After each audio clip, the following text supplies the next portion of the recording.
On May 6, 1937, hundreds of spectators gathered at Lakehurst Naval Air Station in New Jersey. They craned their necks toward the sky, watching as the pride of Nazi Germany, the airship LZ-129 Hindenburg, approached after a transatlantic journey. Moments later, a flash of flame lit up the evening sky. In less than a minute, the world's largest flying machine was consumed by fire. What was meant to be a symbol of technological triumph became one of the most haunting disasters ever captured on film.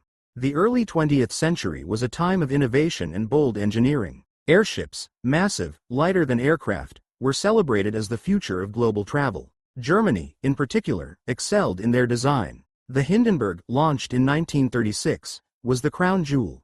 Over 800 feet long, with luxurious cabins, a dining room, and promenades with windows looking down on the earth below. It could cross the Atlantic in half the time of an ocean liner. For the Nazi regime, the airship was also propaganda, a flying emblem of German power and prestige.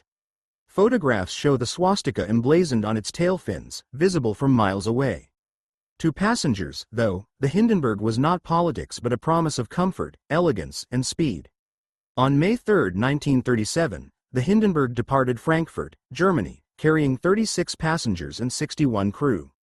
The journey across the Atlantic was smooth, despite poor weather near its destination. Among those aboard were businessmen, journalists, and families eager to reach the United States. At 7 o'clock pages M. On May 6, the airship approached Lakehurst, New Jersey. Rain had cleared, but strong winds delayed the landing. Spectators gathered below, watching the silver giant descend from the clouds. Cameramen set up their tripods, ready to capture history. They would record far more than they expected. At 7:25 page M. As the Hindenburg dropped its mooring lines, witnesses saw a flash near the tail. Within seconds, flames erupted, racing along the massive body of the airship. The hydrogen gas inside, highly flammable, ignited in a catastrophic chain reaction. Newsreel cameras captured the horror. The airship engulfed in flames, collapsing from the sky in a fiery heap.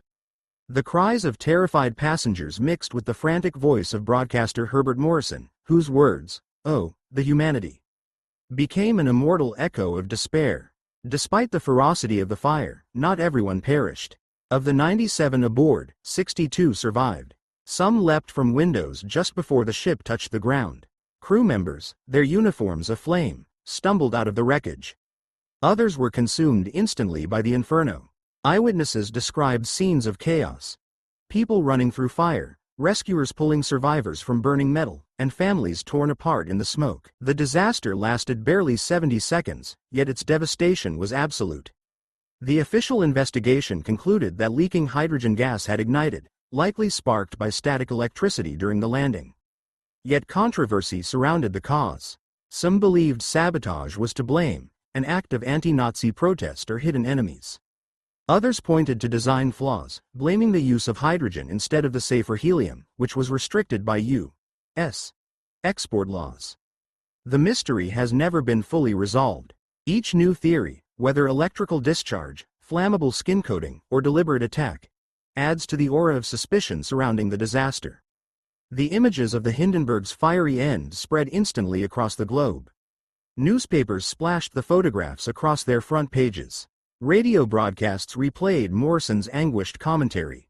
For the public, it was not only a disaster, it was the death of the airship dream. After Lakehurst, passenger airships were abandoned. The world turned to airplanes, faster and safer, leaving the charred wreckage of the Hindenburg as a grim monument to misplaced confidence in fragile technology. The disaster of May 6, 1937, remains one of the most iconic tragedies of the 20th century. The Hindenburg, once a marvel of engineering and a symbol of national pride, became a burning pyre in the sky, etched forever into history. In that minute of fire and terror, the age of airships ended, and humanity was reminded once again that ambition, no matter how grand, is always vulnerable to the unforgiving hand of fate.